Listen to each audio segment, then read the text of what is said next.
All things exist in the human imagination.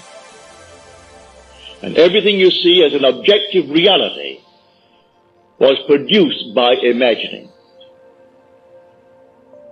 Think of one thing, just think of one thing that would simply deny it. You can't think of one thing. So you go to the moon. You first had to imagine it. Had to imagine everything concerning the machine that took you to the moon. Everything in the world first has to be imagined and then executed. The intelligence to do it will come, but you take the blueprint first and conceive it and dwell in it as though it were true. And no power on earth can stop it from becoming so. But tonight, if you're here for the first time and you want something practical, you apply what I've told you.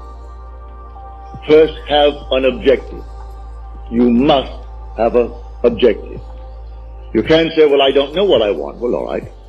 Come back the next time. Ask yourself, what would I like of life? Don't be ashamed to name it, what would I like of life? Well then, try to get some objective. Now, prayer, as far as I'm concerned, is nothing more than the subjective appropriation of the objective hope. That is the way to success. I appropriate it subjectively. How do I appropriate a state subjectively? Well, suppose now, this very moment, I wanted a ball, an ordinary baseball. But there isn't a baseball in the room, all right? But I want one.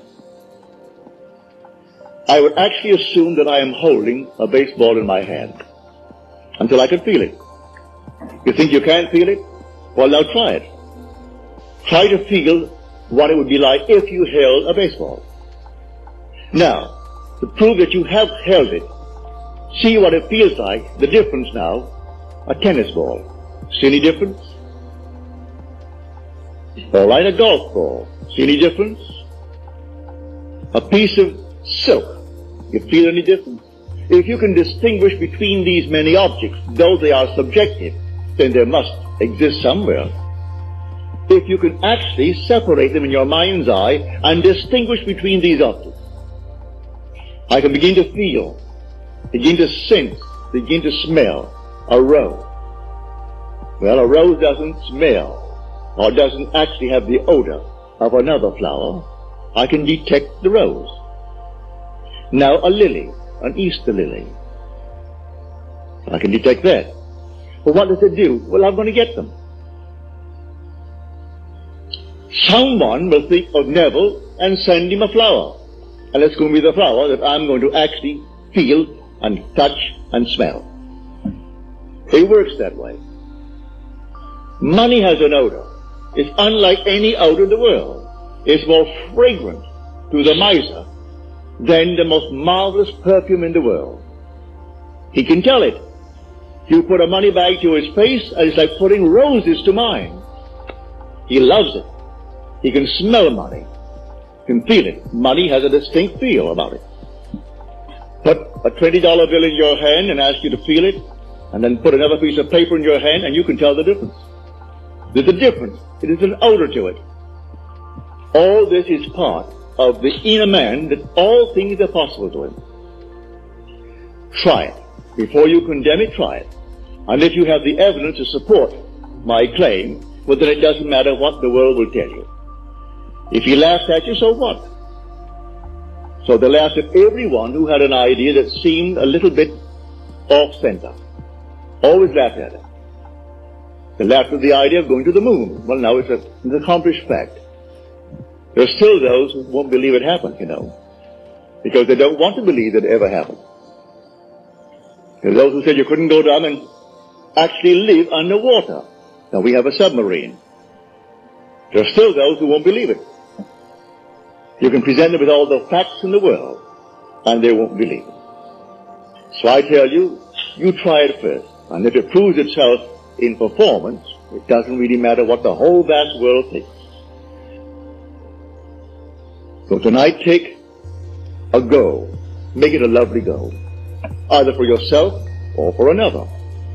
Any time that you exercise your imagination lovingly on behalf of another, you're mediating God to that other. So, bring a friend before your mind's eye. Represent him to yourself as the man or the woman that you would like them to be. And don't tell them, ask for no praise, just assume that they're talking to you and telling you the most marvelous news about themselves. And you congratulate them on that good news. And go your own way.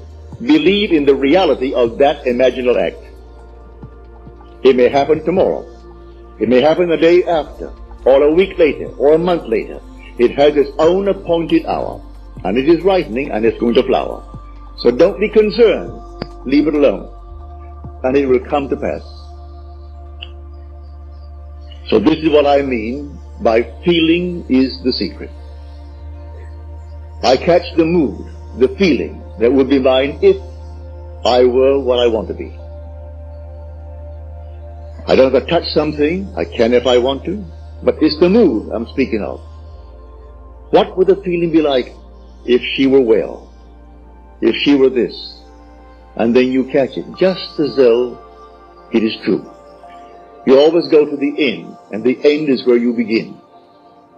We're always imagining ahead of our evidence. So go to the end, and feel the end. And then, dwell in that end, even though reason denies it, and your senses deny it. You turn your back upon the doubters. That is your senses, and what reason dictates. That's the hell, or the devil, or Satan in the world. That's the doubter. So you turn your back upon it. And then you walk as though things were as you want them to be. And living in that assumption, it slowly hardens into fact. Even though at the moment of the assumption it was denied by reason, an assumption, though false, if persisted in, will harden into fact.